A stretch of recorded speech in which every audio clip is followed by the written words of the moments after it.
RO exam की तैयारी में अब नहीं लगेगा ज्यादा समय, क्योंकि जीएस में 80 प्लस मार्क की गारंटी लेकर आ गए हैं। एक वीडियो एक दौड़ एक लक्ष्य, 300 से ज्यादा टॉपिक का टारगेट है, कम समय में पूरा रिवीजन कराएंगे। ये है क्लास नंबर 2, और जहां जीएस की टेंशन होगी जीरो और सिलेक्शन होगा हीरो। चलिए शुरू करते हैं आज की खास क्लास, जिसमें आपके नंबर नहीं रुकेंगे 80 पे, बल्कि उसके पार जाएंगे। चलिए आज की जो क्लास होगी वहां से हम स्टार्ट करेंगे, जिसमें हमने पिछली क्लास में जहां से टॉपिक छोड़ा था। तो लास्ट क्लास का जो टॉपिक रह गया था वो रह गया था चोल साम्राज्य की प्रशासनिक इकाई ऊपर से नीचे क्रम में। तो सबसे पहले कौन आता है? प्रांत या मंडल आता है। उसके बाद में कोट्टम, उसके बाद में बलनाडु, उसके बाद में नाडु और जिला, इसके बाद में नाडु की सभा, नाट्टर, ग्राम संघ या कुर्रम। तो ये आते हैं चोल साम्राज्य की प्रशासनिक इकाई। इनका क्रम अक्सर कर एग्जाम में पूछ लिया जाता है, और जितनी भी प्रशासनिक इकाई हैं, जितने भी साम्राज्य का जो पूछा जाता है वो मैं यहाँ पर आपको कवर कराऊंगा। दो तीन इकाइयों की कवर करा भी दी है, जैसे कि विजयनगर साम्राज्य हो गया, चोल साम्राज्य हो गया, मौर्य साम्राज्य हो गया, गुप्त साम्राज्य हो गया। तो इनकी मैंने इकाइयां आपको डिस्कस करा दी हैं। तो आगे आपके लिए जितनी भी और इकाइयां आने वाली उनको अच्छे से पढ़िएगा। इसकी पीडीएफ आपको हमारे एग्जाम वेब ऐप पर मिल जाएगी, जो कि मात्र आपको 29 रुपए में मिल जाएगी। एक बहुत ही कम और अफोर्डेबल प्राइस में मिलेगी। तो इसको जल्दी से एग्जाम वेब ऐप को डाउनलोड करिएगा। डिस्क्रिप्शन बॉक्स में नीचे लिंक दी गई है, वहां से डाउनलोड करके इस पीडीएफ को परचेज कर सकते हैं। और 50 प्लस पेज में आपका रिवीजन नोट्स तैयार होंगे, 300 प्लस टॉपिक के। बहुत ही इंपॉर्टेंट नोट्स हैं, इनको अच्छे से पढ़िएगा। आपके एग्जाम में बिल्कुल 80 मार्क्स यहीं से आने वाले हैं। जीएस की बिल्कुल टेंशन नहीं लेनी है। जीएस के लिए सिर्फ मैं हूं, और मेरा जो सीरीज चल रही है परीक्षा पर सीरीज, इसको आप लोग देखिए। इससे आपके सीरीज में बहुत ही अच्छे मार्क्स आने वाले हैं, जो आरओ का एग्जाम लगा हुआ है। अगला टॉपिक क्या है? भारतीय संविधान की विभिन्न देशों से उधार लिए गए स्रोत। यहाँ से लगभग एक क्वेश्चन पूछा जाता है प्रतिवर्ष। तो इसमें देखिए क्या क्या है। भारत शासन अधिनियम से हम डिस्कस करते हैं। भारत शासन अधिनियम 1935 से क्या क्या चीजें ली गई हैं। तो संघीय व्यवस्था, राज्यपाल का कार्यकाल, न्यायपालिका, लोक सेवा आयोग, आपातकालीन उपबंध व प्रशासनिक विवरण। सर आप कह रहे हैं कि आपातकालीन यहाँ से लिया गया 1935 से, लेकिन अभी तक तो मैंने ये पढ़ा कि जर्मनी से लिया गया। जर्मनी से भी लिया गया है, लेकिन जर्मनी से क्या लिया गया है? आपातकालीन के समय में जब वो मौलिक अधिकारों के, यानी फंडामेंटल राइट्स का, किसका? फंडामेंटल राइट्स का जो निलंबन होता है वो लिया गया है। कहां से? जर्मनी से।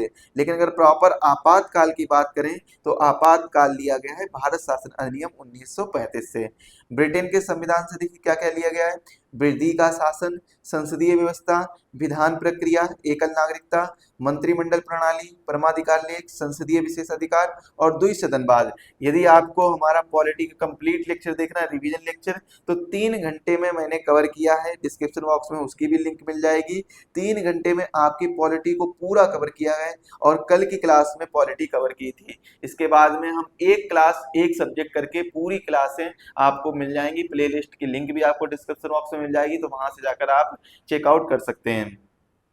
संयुक्त राज्य अमेरिका के संविधान से क्या लिया गया? मूल अधिकार, जहां पर उन्हें बिल ऑफ राइट्स बोला जाता है, न्यायपालिका की स्वतंत्रता, उपराष्ट्रपति का पद, न्यायिक पुनरावलोकन, उच्चतम और उच्च न्यायालय के न्यायाधीशों को पद से हटाया जाना, और राष्ट्रपति पर महाभियोग। राष्ट्रपति पर महाभियोग किस अनुच्छेद के द्वारा लगाया जाता है? अनुच्छेद 61 के द्वारा। बहुत ही इंपॉर्टेंट है, कई बार एग्जाम में ये भी पूछा गया है। आयरलैंड का संविधान, यहाँ से लिया गया राज्य के नीति निर्देशक तत्व या सिद्धांत, राष्ट्रपति की निर्वाचन पद्धति, राज्यसभा के लिए सदस्यों का नामांकन। कहाँ से लिए गए? आयरलैंड के संविधान से या आयरिश के संविधान से लिए गए।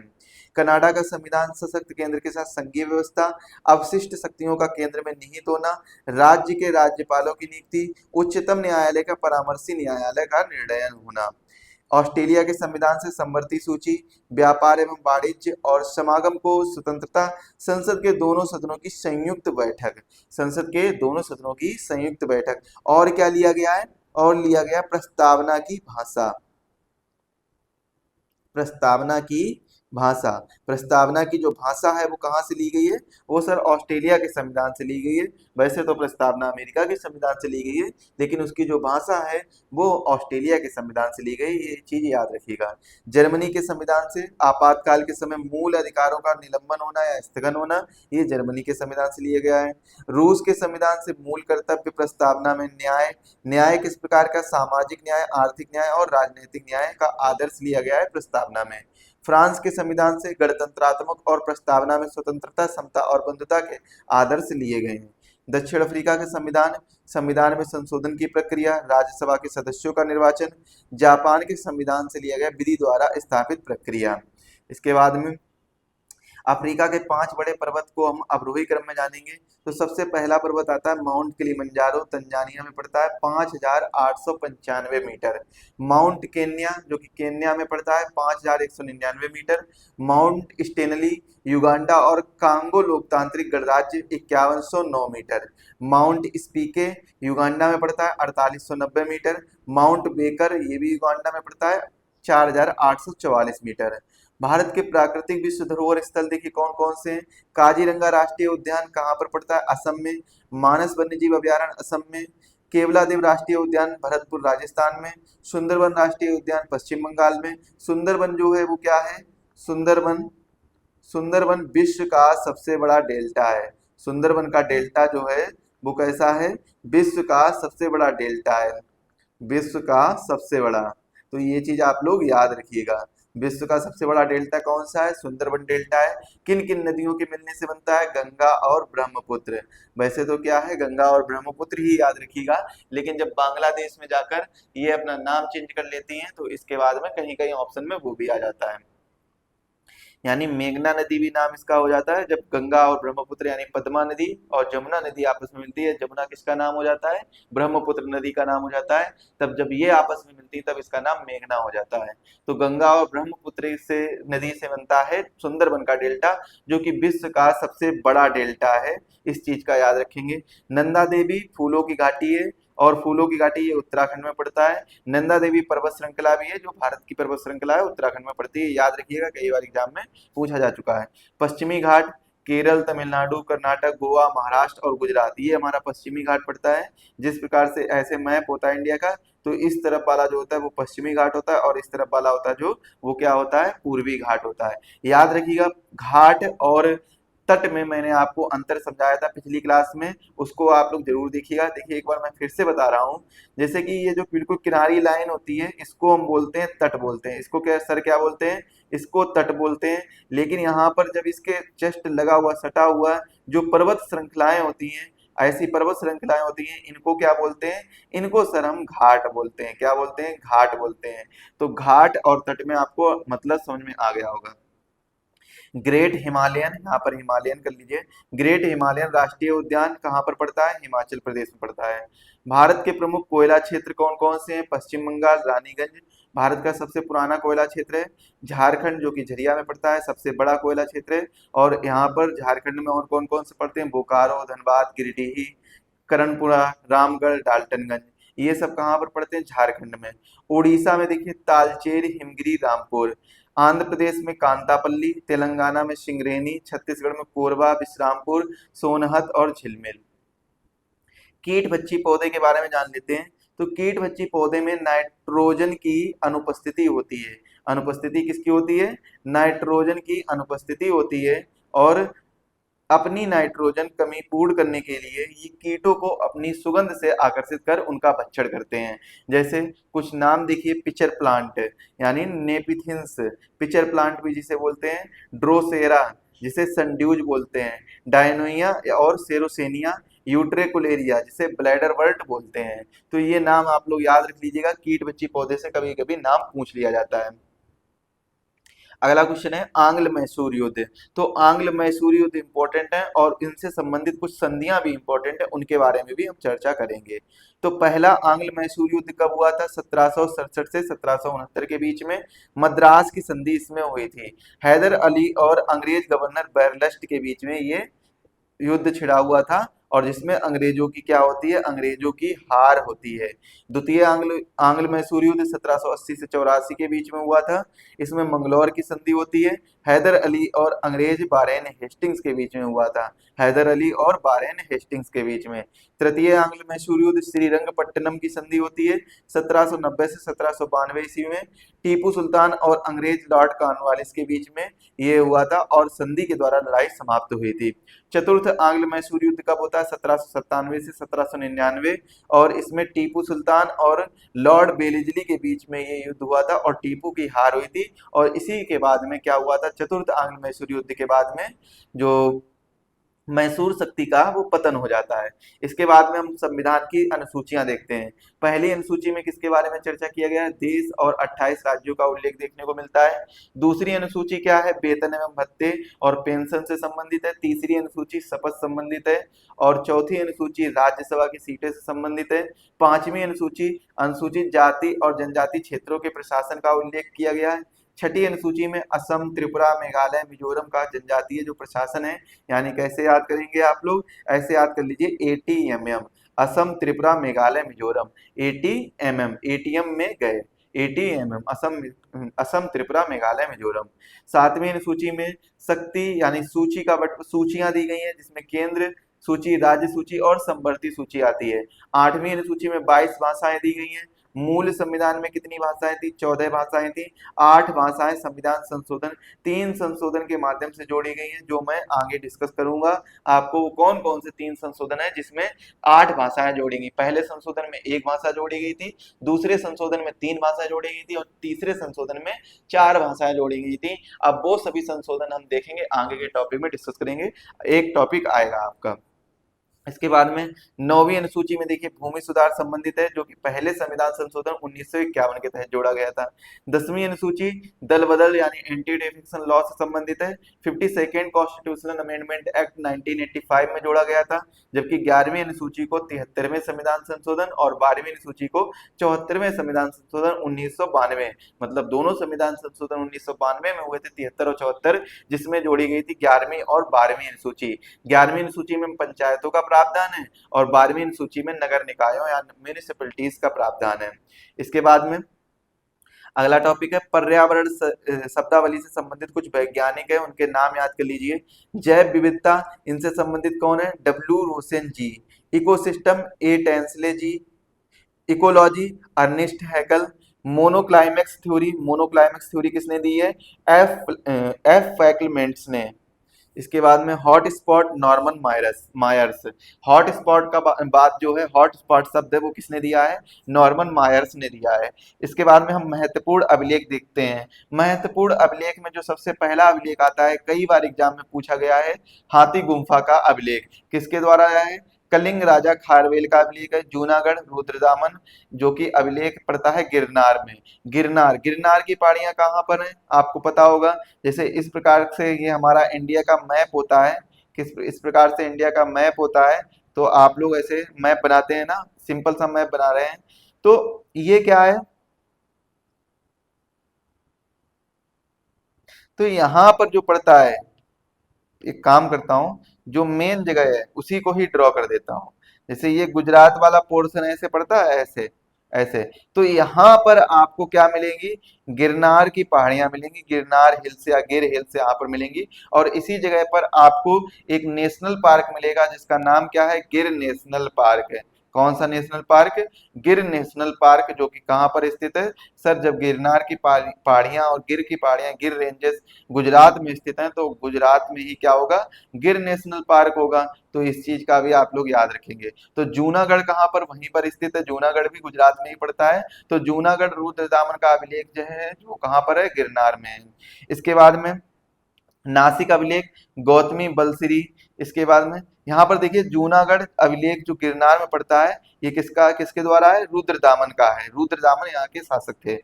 प्रयाग स्तंभ अभिलेख समुद्रगुप्त के द्वारा है। एहोल अभिलेख पुलकेशन द्वितीय। और इसके बाद मंदसौर अभिलेख मालवा नरेश यशोवर्मन। ग्वालियर अभिलेख प्रतिहार नरेश भोज। भीतरी एवं जूनागढ़ अभिलेख स्कंदगुप्त। देवपाड़ा अभिलेख बंगाल शासक विजयसेन। अगला देखिए टॉपिक क्या है, अफ्रीका महाद्वीप की महत्वपूर्ण नदियां। तो अफ्रीका महाद्वीप की महत्वपूर्ण नदियों में सबसे पहली नदी आती है नाइजर नदी। नाइजर नदी अफ्रीका में बहती है और यह नदी गिनी की खाड़ी में गिरती है तथा तेल नदी के नाम से विख्यात है। जाम्बेजी नदी, जाम्बेजी नदी अफ्रीकी नदी है। विक्टोरिया जलप्रपात और करीबा बांध इसी नदी पर है। जाम्बेजी नदी पर कौन सा है, जाम्बेजी नदी पर विक्टोरिया जलप्रपात है और करीबा बांध है। कांगो और जायरे नदी, कांगो और जायरे नदी की बात करें तो यह अफ्रीका में बहती है। इस नदी की खास बात यह है कि ये विषुवत रेखा को 2 बार पार करती है। कौन सी रेखा को? विषुवत रेखा को 2 बार पार करती है। और अगर हम बात करें कर्क रेखा को, तो कर्क रेखा को कौन 2 बार पार करती है? तो कर्क रेखा को पार करती है माही नदी। कौन सी पार करती है? देखिए यहाँ पर हम इस पॉइंट को भी समझ के चलते हैं, बहुत ही इंपॉर्टेंट पॉइंट है। अगर क्वेश्चन पूछा जाए, क्वेश्चन क्या पूछा जाए सर? क्वेश्चन पूछा जाए कि विषुवत रेखा को कौन सी नदी पार करती है? विषुवत रेखा को 2 बार पार करने वाली नदी का नाम क्या है, यानी भूमध्य रेखा को? तो वो है कांगो नदी। कांगो नदी, या फिर इसी नदी को हम किस नाम से जानते हैं? जायरे नदी के नाम से जानते हैं, जायरे नदी के नाम से। इसके बाद में अगर बात की जाए कर्क रेखा को, कर्क रेखा को कौन सी नदी 2 बार पार करती है कर्क रेखा को? तो कर्क रेखा को पार करती है माही नदी। कौन सी नदी? माही नदी। इसके बाद में अगर बात की जाए मकर रेखा को, मकर रेखा को, तो मकर रेखा को 2 बार पार करती है लिम्पोपो नदी। कौन सी नदी? लिम्पोपो नदी। तो लिम्पोपो नदी है मकर रेखा को पार करती है, और कांगो नदी है वो किसको? विषुवत रेखा को या जायरे नदी कह सकते हैं, विषुवत रेखा को। और कर्क रेखा को माहे नदी पार करती है। तो कोई भी एक नॉर्मल सी ट्रिक बना लीजिए, ये याद कर लीजिए, ये क्वेश्चन बहुत इंपॉर्टेंट है, एग्जाम में पूछे जाने की संभावना है। तो यहाँ से मकर रेखा का क्या है? लिम्पोपो नदी, विषुवत रेखा कांगो नदी, कर्क रेखा माहे नदी। कांगोई नदी को हम किस नाम से जानते हैं? जायरे नदी के नाम से भी जानते हैं। और इन सभी को हम जान चुके हैं। अब देखिए हम बात करते हैं लिम्पोपो नदी कहाँ पर पड़ती है? अफ्रीका महाद्वीप में। विषुवत रेखा, विषुवत रेखा में जो कांगो नदी को पार करती, कांगो नदी विषुवत रेखा को 2 बार पारती है, ये कहाँ पर पड़ती है? अफ्रीका में। माहे नदी कहाँ की नदी है? इंडिया यानी भारत की नदी है। अगला देखते हैं। हाँ, कांगो और जायरे नदी में जो विश्व प्रसिद्ध स्टेनले तथा लिविंगस्टोन जलप्रपात है वो भी इसी नदी पर बना हुआ है। अगली बात है लिम्पोपो नदी को, और यह दक्षिण अफ्रीका में बहती है, हाईवेल्ड से निकलती है, और यह नदी मकर रेखा को 2 बार पार करती है। कहाँ से निकलती है? हाईवेल्ड से निकलती है और मकर रेखा को 2 बार पार करती है। मध्यकालीन इतिहास से संबंधित कुछ महत्वपूर्ण पुस्तक और उनके लेखक हैं, चलिए जान लेते हैं।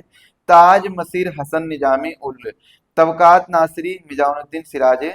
तो ये सब क्या है? तबकात नासिरी सिराजे मिनाहुजुद्दीन। इसके बाद में फवाद फवाद अमीर उल हसन देहलवी, तारीख फिरोज शाही जियाउद्दीन इबर। तारीख, ये ए जो है वो यहाँ पर आ जाएगा। ये थोड़ी सी टाइपिंग मिस्टेक हो गई है, जो आप पीडीएफ लेंगे उसमें आपको ये टाइपिंग बिल्कुल सही मिल जाएगी, तो वहां से आप लोग चेक कर सकते हैं और याद भी कर सकते हैं। इसमें जो है देखिए मैं बता रहा हूँ, वैसे आप सुनिए। ताज मसीर, ताज मसीर, ताज उल मसीर, ये किसकी है? हसन निजामी की। तबकात नासरी, तबकात ए नासरी किसकी है? मिनहाजुद्दीन सिराज है। इसके बाद में फवाद फवाद, ये अमीर उल हसन। इसके बाद में तारीख फिरोज शाही जिया, तारीख ये है जो वो इधर उठ के आ जाएगा, तारीख फिरोज शाही जियाउद्दीन बरनी। फुतुहात फिरोज शाही, फुतुहात फिरोज शाही।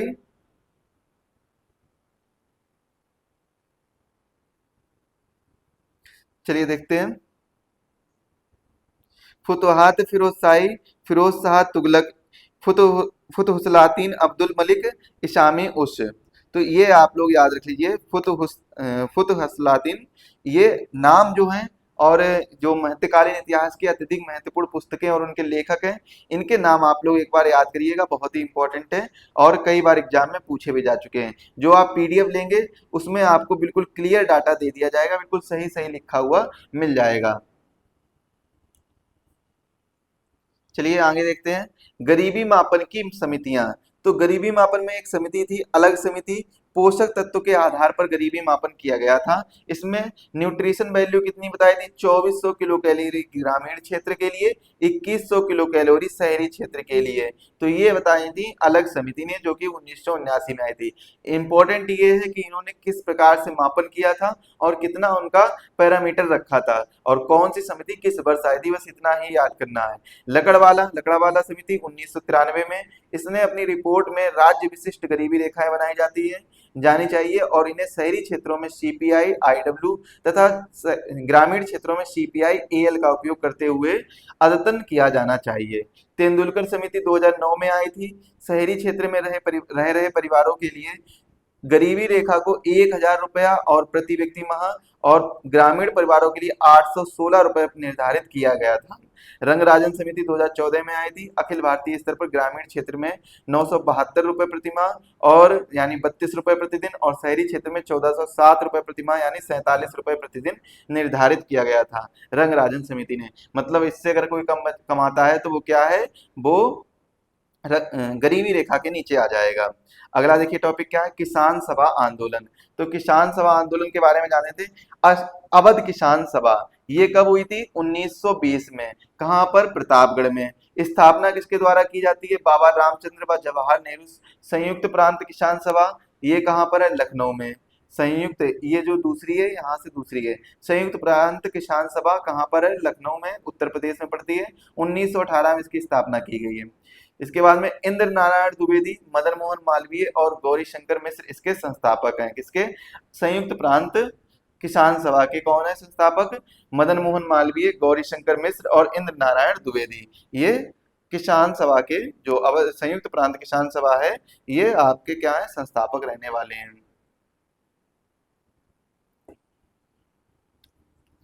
आगे देखिए अगला टॉपिक क्या है, विश्व के प्रमुख महासागरीय गर्त। तो सबसे इंपॉर्टेंट गर्त कौन सी है? मेरियाना गर्त। मेरियाना गर्त प्रशांत महासागर में पूर्वी तथा पश्चिमी किनारों पर इनकी लगभग निरंतर श्रृंखला मिलती है, जिसमें मेरियाना गर्त सर्वाधिक गहरा है और यह विश्व का सबसे गहरा गर्त है और यह फिलीपींस के पूर्व में स्थित है। गहराई कितनी है इसकी? 11,034 मीटर इसकी गहराई, यानी लगभग 11 किलोमीटर इसकी गहराई है। टोंगा गर्त, यह टोंगा द्वीप समूह में पूर्व दक्षिण प्रशांत महासागर में स्थित है। सुंडा गर्त जो पहले जावा गर्त कहलाता था, इंडोनेशिया के जावा द्वीप के दक्षिण में स्थित हिंद महासागर का सबसे गहरा बिंदु है। इस गर्त की सर्वाधिक गहराई 7,700 मीटर 725 मीटर है, यानी 25,344 फीट है। प्यूर्टोरिका गर्त, यह कैरिबियन और अटलांटिक महासागर की सीमा पर स्थित है। मेरियाना गर्त, टोंगा गर्त, सुंडा गर्त और प्यूर्टोरिका गर्त, इनके महासागर याद कर लीजिएगा, बहुत ही महत्वपूर्ण है, ये अक्सर कर पूछ लिया जाता है। जो प्यूर्टोरिका गर्त है ये कहाँ पर? कैरिबियन और अटलांटिक महासागर में है। कैरिबियन और अटलांटिक महासागर की सीमा बनाता है। सुंडा गर्त जो कि पहले जावा गर्त था और इंडोनेशिया के जावा द्वीप में दक्षिण में स्थित हिंद महासागर का सबसे गहरा गर्त है। सुंडा गर्त कहाँ पर है? हिंद महासागर में। टोंगा गर्त कहाँ पर है? दक्षिणी प्रशांत महासागर में। मेरियाना गर्त प्रशांत महासागर में। प्रशांत महासागर में ही टोंगा गर्त है, लेकिन दक्षिणी प्रशांत महासागर में है। इसके बाद में अगला देखिए, उत्तरी अमेरिका महाद्वीप की प्रमुख नदियां और उनकी स्थिति क्या क्या है, इसके बारे में समझते हैं। मिसिसिपी और मिसौरी नदी। मिसिसिपी और मिसौरी दो अलग अलग नदियां हैं, किंतु ये एक साथ मिलकर विश्व का चौथा सबसे बड़ा नदी तंत्र बनाती हैं। कौन सा? विश्व का चौथा सबसे बड़ा नदी तंत्र बनाती हैं। इस नदी का डेल्टा पक्षी के पंजे के समान बनता है और यह कहाँ पर? उत्तरी अमेरिका में बहती है। इसके बाद में अगला है रियो ग्रांडे नदी। रियो ग्रांडे नदी, यह नदी संयुक्त राज्य अमेरिका और मेक्सिको के बीच सीमा बनाती है और यह उत्तरी अमेरिका महाद्वीप की नदी है। सेंट लॉरेंस नदी, सेंट लॉरेंस नदी उत्तरी अमेरिका महाद्वीप में बहती है। इस नदी की खास बात यह है कि यह विश्व का जो सबसे व्यस्ततम आंतरिक जल परिवहन मार्ग बनाती है। विश्व प्रसिद्ध नियाग्रा जलप्रपात सेंट लॉरेंस नदी पर ही स्थित है। नियाग्रा जलप्रपात कहाँ पर स्थित है? सेंट लॉरेंस पर ही स्थित है। कोलोराडो नदी, कोलोराडो नदी उत्तर अमेरिका महाद्वीप के पश्चिमी हिस्से में बहती है। विश्व विख्यात ग्रैंड कैनियन तथा हूवर बांध कोलोराडो नदी पर ही स्थित है। प्रोटोजोआ से होने वाले रोग देख लेते हैं। तो अमीबी पेचिस, अमीबी पेचिस एंट अमीबा हिस्टोलिटिका से होता है। काला अजार लीशमैनिया डोनोवानी से होता है। मलेरिया पर ये प्लाज्मोडियम परजीवी से होता है। निद्रा रोग होता है ट्रेपेनोसोमा बुस्री से होता है। औरंगजेब के शासनकाल के युद्ध देखते हैं। बनारस के पास सुजा की हार हुई फरवरी 1658 में। धर्मत की लड़ाई अप्रैल 1658 में। सामूगढ़ की लड़ाई 1658 में। खजवा का युद्ध जनवरी 1659 में। देवराई की लड़ाई 1659 में। ये इंपॉर्टेंट युद्ध है। मोस्टली इन्होंने अपने भाई के साथ, औरंगजेब ने अपने भाइयों के साथ ये युद्ध लड़े थे, इस वजह से ये इंपॉर्टेंट भी बन जाते हैं। कई बार एग्जाम में क्वेश्चन डायरेक्ट पूछा भी जा चुका है। चलिए आगे देखते हैं, आगे क्या आएगा। अगला टॉपिक है अमीर खुसरो की रचनाएं। तो अमीर खुसरो की कौन कौन सी रचनाएं? किरान सादेन उश, इसमें बुगरा खां और उसके बेटे कैकूबाद के मिलन का वर्णन दिया गया है। मिफ्ताह फतेह उल, ये अमीर खुसरो की रचना है। खजाइन फतूल, नूहू सिपेहर, आशिका और तुगलकनामा। तो गयासुद्दीन तुगलक की विजय का चित्रण इसमें दिया गया है। गयासुद्दीन तुगलक की विजय का चित्रण दिया गया है। खुसरो शाह के साथ उनके संघर्ष का भी वर्णन दिया गया है। तो ये इंपॉर्टेंट है, तुगलकनामा याद कर लीजिएगा, बाकी इनके नाम याद कर लीजिएगा जो अमीर खुसरो की जितनी रचनाएं हैं। अगला है बौद्ध संगीतियां। तो पहली बौद्ध संगीति कब होती है? 483 ईसा पूर्व में। कहां पर होती है? राजगृह में होती है। शासक इस समय के कौन थे? अजात शत्रु के संरक्षण में होती है। हर्यक वंश के हैं अजात शत्रु। अध्यक्ष है महाकश्यप। इसमें आनंद ने सुत्त पिटक की रचना की थी। किसने? आनंद ने सुत्त पिटक की रचना की, जिसमें बुद्ध की शिक्षाओं का समावेश मिलता है। द्वितीय बौद्ध संगीति वैशाली में होती है 383 ईसा पूर्व में। शासक कौन है? काला अशोक। शासक कौन है? काला अशोक शिशुनाग वंश के हैं। अध्यक्ष कौन है? सबकामी। इसमें बौद्ध व्यवस्था स्थाविरवादियों और महाशांदिकों में विभाजित हो गई। तृतीय बौद्ध संगीति पाटलिपुत्र में हुई थी 250 ईस्वी पूर्व में। शासक कौन है? अशोक। मौर्य वंश के। अध्यक्ष मेघलीपुत्र तिष्य। अभिधम्म पिटक का संकलन इसी परिषद में किया गया था। बौद्ध धर्म प्रचारकों को विभिन्न देशों में भेजा गया था। चतुर्थ बौद्ध संगीति कश्मीर में हुई थी 72 ईस्वी में। शासक कौन? कनिष्क कुषाण वंश के हैं। अध्यक्ष वासुमित्र और अश्वघोष। इसमें बौद्ध धर्म अंततः हीनयान और महायान दो भागों में विभाजित हो गया था। राजा राम मोहन राय से संबंधित तथ्य देख लेते हैं क्या है। राजा राम मोहन राय से संबंधित है 1809 ईस्वी में इन्होंने एकेश्वरवाद का उपहार पुस्तक लिखी। 1815 ईस्वी में आत्मीय सभा की स्थापना की। 1817 ईस्वी में डेविड हेयर के साथ हिंदू कॉलेज की स्थापना की। 1820 में प्रिंसिप ऑफ जीसस पुस्तक लिखी। 1825 में वेदांत कॉलेज की स्थापना। 1828 में ब्रह्म सभा की स्थापना, ब्रह्म समाज के नाम से भी जानते हैं जिसे। 1829 में लॉर्ड विलियम बेंटिक के साथ सती प्रथा का उन्मूलन किया था। जितने भी कार्य मैंने बताए हैं बहुत ही इंपॉर्टेंट हैं, ये सभी आप लोग याद कर लीजिएगा, बहुत ही बार एग्जाम में पूछे जा चुके हैं। राजा राम मोहन राय से संबंधित जो भी कार्य पूछे जा चुके हैं सब यहाँ पर आपको बता दिए हैं। चलिए आगे देखते हैं क्या क्या दिया गया है। आगे अगले टॉपिक क्या है हमारे? अगला टॉपिक है विश्व के प्रमुख जलप्रपात। तो विश्व के प्रमुख जलप्रपात देखेंगे नियाग्रा फॉल्स। नियाग्रा फॉल्स कहाँ पड़ता है? कनाडा और संयुक्त राज्य की अमेरिका की अंतरराष्ट्रीय सीमा साझा करता है और यह न्यूयॉर्क राज्य में पड़ता है। ओंटारियो प्रांत में स्थित है। यह तीनों झरनों का सामूहिक नाम है। Victoria Falls. Victoria Falls CNN द्वारा दुनिया के 7 प्राकृतिक आश्चर्यों में से एक है और यह दक्षिण अफ्रीका की जाम्बेजी नदी पर जिम्बाब्वे और जाम्बिया की सीमा साझा करता है। एंजल फॉल्स वेनेजुएला में कारोनी नदी की सहायक चुरुड़ नदी पर दुनिया का सबसे ऊंचा जलप्रपात है। एंजल फॉल्स की अगर बात करी जाए तो एंजल फॉल्स ऊंचा जलप्रपात है, और अगर नियाग्रा फॉल्स की बात की जाए तो नियाग्रा फॉल्स सबसे बड़ा जलप्रपात है। नियाग्रा फॉल्स विश्व प्रसिद्ध Niagara Falls. Iguazu false.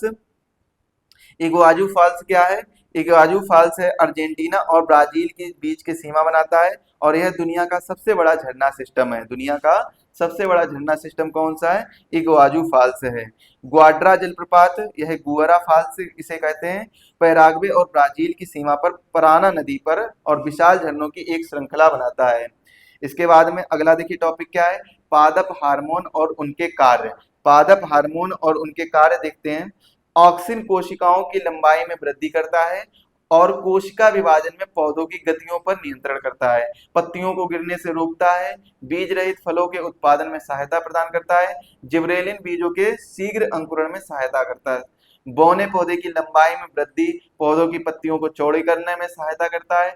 Cytokinin protein के संश्लेषण में सहायक होता है। साइटोकाइनिन प्रोटीन के संश्लेषण में भी सहायक होते हैं पादप हार्मोन। इसके बाद में कोशिकाओं एवं तने की लंबाई में वृद्धि, पार्श्व कलिकाओं में वृद्धि, जड़ों एवं पत्तियों की वृद्धि रोकने में सहायक, वृद्धि रोकने में सहायक एवं अंकुरण के समय उत्प्रेरक उत्पन्न करना। अंकुरण के समय उत्प्रेरक उत्पन्न करना। अगला देखिए कहो एब्सिसिक अम्ल, ABC के नाम से भी जिसे जानते हैं, वृद्धि रोधक पत्तियों के एवं फूलों के खुलने एवं बंद करने की क्रियाओं का नियंत्रण करता है एब्सिसिक अम्ल। इसके बाद में पतझड़ की क्रिया को प्रोत्साहित करता है और पौधों की वृद्धि दर को कम करता है। तो ये पादप कुछ हार्मोन है, इनके नाम आप लोग याद रखिएगा। कितने नाम मैंने आपको बताए, यहाँ पर नाम बताया गया है, उनको मैं हाईलाइट करता हूँ। ऑक्सिन हो गया एक, ऑक्सिन, जिब्रेलिन, जिब्रेलिन के बाद साइटोकाइनिन, साइटोकाइनिन के बाद में एब्सिसिक अम्ल, एब्सिसिक अम्ल, ये सभी आपके पादप हार्मोन है, इनके नाम आप लोग अच्छे से याद कर लीजिए, एग्जाम में कई बार पूछे जा चुके हैं। इसके बाद में हम कुछ क्रम के बारे में जानेंगे। वो क्रम कौन कौन से हैं? महत्वपूर्ण जनजातीय विद्रोह। तो महत्वपूर्ण जनजातीय विद्रोह में सबसे पहला विद्रोह आता है सन्यासी विद्रोह, जो कि 1763 में आता है। इसके तत्पश्चात एक विद्रोह और होता है पाइका विद्रोह, जो 1817 में आता है। आप लोग सभी लोग ध्यान दीजिए कि जो पाइका विद्रोह है और सन्यासी विद्रोह की अगर हम बात करें तो सन्यासी विद्रोह ऐसा विद्रोह है जो सन्यासियों के द्वारा, यानी एकमात्र ऐसा विद्रोह जिसमें हिंदू मुस्लिम के जितने भी सन्यासी या फिर जो भी धर्म के लोग थे, उनके जितने भी धर्म को मानने वाले लोग थे, वो सभी इस विद्रोह में शामिल होते हैं और यहाँ से विद्रोह स्टार्ट हो जाता है। सन्यासी विद्रोह 1763 में होता है, पाइका विद्रोह 1817 में होता है, भील विद्रोह 1818 में, छोटा नागपुर का विद्रोह 1820 में, रामोसी विद्रोह 1822 में, अहोम विद्रोह 1828 में, बहावी आंदोलन 1830 में, कोल विद्रोह 1831 में, कूका विद्रोह 1840 में, संताल विद्रोह 1855 में, मुंडा विद्रोह 1895, ताना भगत आंदोलन 1914, एका विद्रोह 1921, मोपला विद्रोह 1921, रंपा विद्रोह 1922।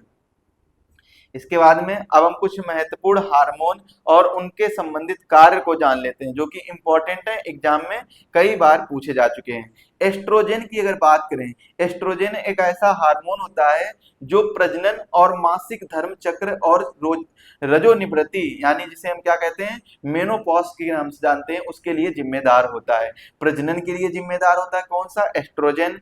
और मासिक धर्म चक्र और रजोनिवृत्ति यानी मेनोपॉज के लिए भी जिम्मेदार होता है एस्ट्रोजन। एस्ट्रोजन एक ऐसा हार्मोन है, ये जितने भी हार्मोन मैंने बताए हैं आपको, ये इंपॉर्टेंट है, एग्जाम में कई बार इनसे क्वेश्चन पूछे गए हैं। एस्ट्रोजन भी इंपॉर्टेंट है, जो कि प्रजनन और मासिक धर्म चक्र। इसके बाद में प्रोजेस्टेरन, प्रोजेस्टोरेन, प्रोजेस्टेरोन में क्या होता है? गर्भावस्था बनाए रखने के लिए एक महत्वपूर्ण भूमिका निभाता है।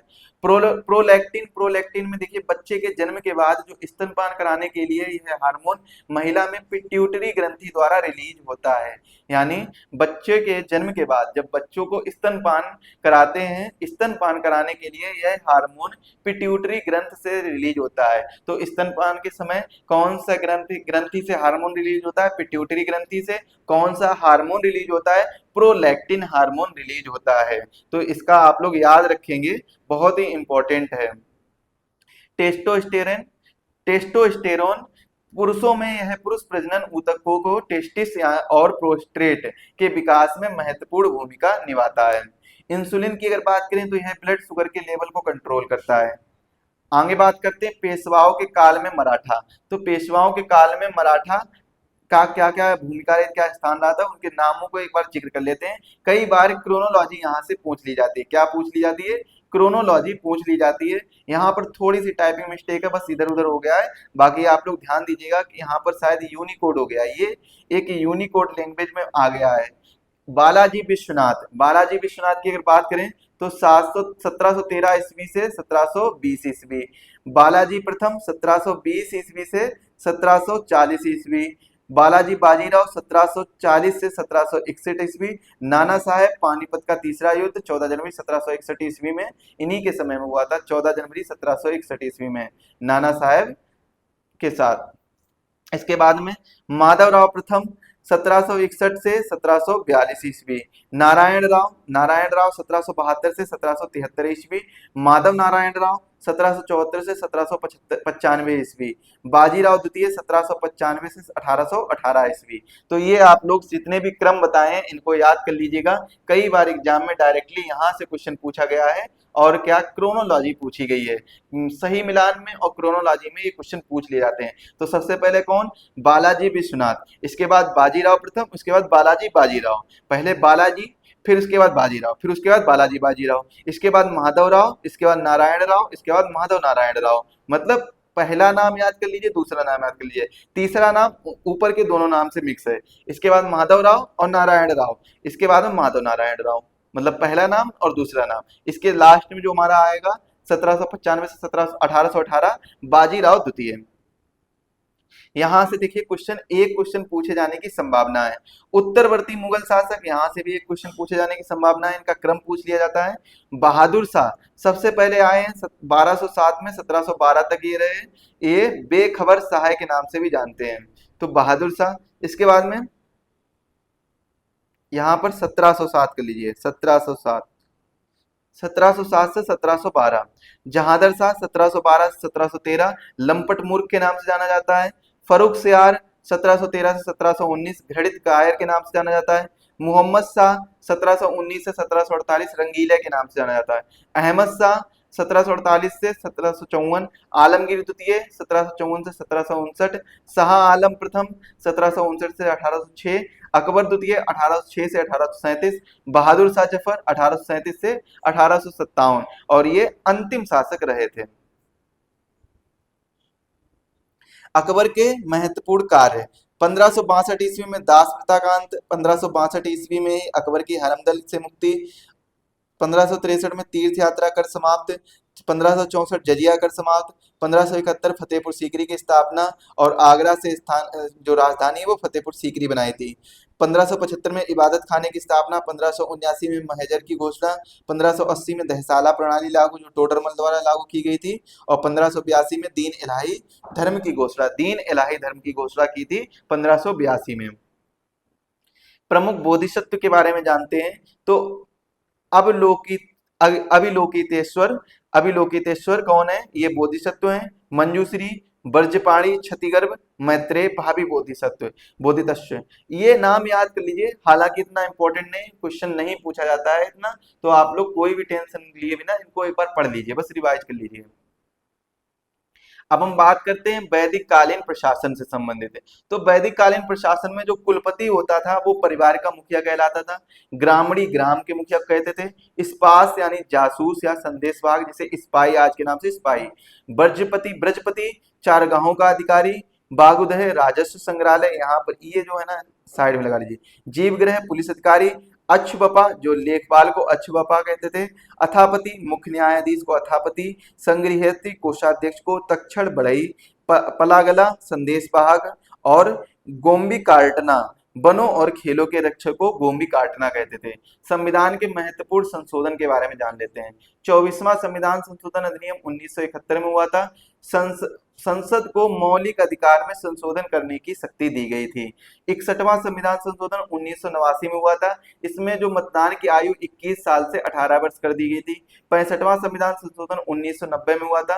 अनुसूचित जाति और जनजाति के लिए एक राष्ट्रीय आयोग को शामिल किया गया था। संविधान के अनुच्छेद 338 में संशोधन किया गया, और 338 में देखिएगा अनुसूचित जाति आयोग है, 338 ए में अनुसूचित जनजाति आयोग, और 338 बी में क्या है? अन्य पिछड़ा वर्ग आयोग है। ये तीनों अनुच्छेद बहुत इंपॉर्टेंट है, याद कर लीजिएगा। यहाँ पर नहीं लिखे हैं लेकिन आप लोग याद कर लीजिएगा। 69वां संविधान संशोधन 1991 में होता है। 70 सदस्यीय विधानसभा और दिल्ली के लिए 7 सदस्यीय मंत्रिपरिषद के प्रावधान के साथ दिल्ली को राष्ट्रीय राजधानी क्षेत्र बनाया जाता है। कौन से संविधान संशोधन के तहत? 69th कॉन्स्टिट्यूशनल अमेंडमेंट एक्ट के तहत दिल्ली को राष्ट्रीय राजधानी क्षेत्र बनाया जाता है, 70 सदस्यीय विधानसभा और 7 सदस्यीय मंत्रिपरिषद के साथ। अगला टॉपिक क्या है? कांग्रेस पूर्व स्थापित संस्थाएं। ईस्ट इंडिया एसोसिएशन की स्थापना कब होती है? 1866 में लंदन में स्थापित की जाती है दादा भाई नौरोजी के द्वारा। इंडियन सोसाइटी 1872 में लंदन में स्थापित आनंद मोहन बो के द्वारा। इंडियन एसोसिएशन 1876 में कोलकाता में, संस्थापक कौन? आनंद मोहन बोस और एस एन बनर्जी। पूर्व पूना सार्वजनिक सभा 1870 में पूना संस्थापक एस एच चिपड़कर और जीवी जोशी, एम जी रानाडे के द्वारा। मद्रास महाजन सभा 1884 में चेन्नई संस्थापक जी अय्यर और एम बिरंगवाचारी और आनंद चार्लो के द्वारा। ये वैसे मैं एक बार करा चुका हूँ, बस रिवीजन कर लीजिए आप लोग। इसके बाद में अगला देखिए टॉपिक क्या है? महत्वपूर्ण विटामिन और उनकी कमी से होने वाले रोग। विटामिन ए, विटामिन ए का रासायनिक नाम रेटिनॉल। रतौंधी व जिरेफ्थेलेमिया संक्रमण के प्रति व्यापकता फैलती है। विटामिन बी1, इसको थायमीन के नाम से जानते हैं, और इसमें क्या होता है? भूख और वजन का घटना, बेरी रोग होता है, थकान का होना, पेट की खराबी होना, ये सभी क्या है? ये विटामिन बी1 के लक्षण आते हैं। विटामिन बी2 जिसे राइबोफ्लेविन के नाम से जानते हैं, जीभ पर छाले का पड़ जाना, समय असमय बुढ़ापा आना, प्रकाश ना सह पाना और चिलोसिस रोग हो जाता है इससे। विटामिन बी 3 से नियासिन इसका रासायनिक नाम है, विटामिन 3 नियासिन। देखिए vitamin A retinol, vitamin B thiamine, vitamin B 2 riboflavin, vitamin B 3 niacin और विटामिन बी 5 पेंटोथेनिक एसिड और विटामिन बी 6 क्या हो जाएगा, पायरिडॉक्सिन। पायरिडॉक्सिन इसका क्या नाम हो जाएगा, रासायनिक नाम हो जाएगा। विटामिन बी 6 जो है वो त्वचा रोग के लिए, मस्तिष्क का ठीक से काम करना और अनीमिया रोग के लिए फेमस है, मतलब जाना जाता है। पेंटेथोनिक एसिड यानी विटामिन बी 5 पेशियों में लकवा मार जाना, पैरों में जलन आदि रोग इससे हो जाते हैं विटामिन बी 5 की कमी से। पंचायती राज से संबंधित महत्वपूर्ण अनुच्छेद, अनुच्छेद 243 सी पंचायतों की संरचना, अनुच्छेद 243 डी सीटों का आरक्षण, अनुच्छेद 243 आई पंचायत के लिए वित्त आयोग, अनुच्छेद 243 के और निर्वाचन आयोग। वैसे वित्त आयोग की अगर प्रॉपर बात की जाए तो कौन सा वित्त आयोग इस समय हमारा, कौन सा वित्त आयोग चल रहा है, 16वां वित्त आयोग चल रहा है। अरविंद पनगड़िया इसके अध्यक्ष हैं। और वित्त आयोग का गठन इसका कब हुआ था, 2023 में हुआ था। और ये वर्क कब तक करेगा, 2025 से 2030 तक कार्य करेगा, पद पर रहेगा। 2 साल पहले इसका गठन हो गया था। अरविंद पनगड़िया इसके क्या है, अध्यक्ष हैं। अगर वित्त आयोग की बात की जाए तो अनुच्छेद 280 के अंतर्गत वित्त आयोग आता है। लेकिन अगर पूछा जाए पंचायत के लिए वित्त आयोग, तो पंचायत का प्रावधान तो 243 में दिया गया है, तो आप लोग लगाइएगा टिक 243 आई। 243 आई बहुत ही इंपॉर्टेंट है, ये चीज आप लोग याद रखिएगा।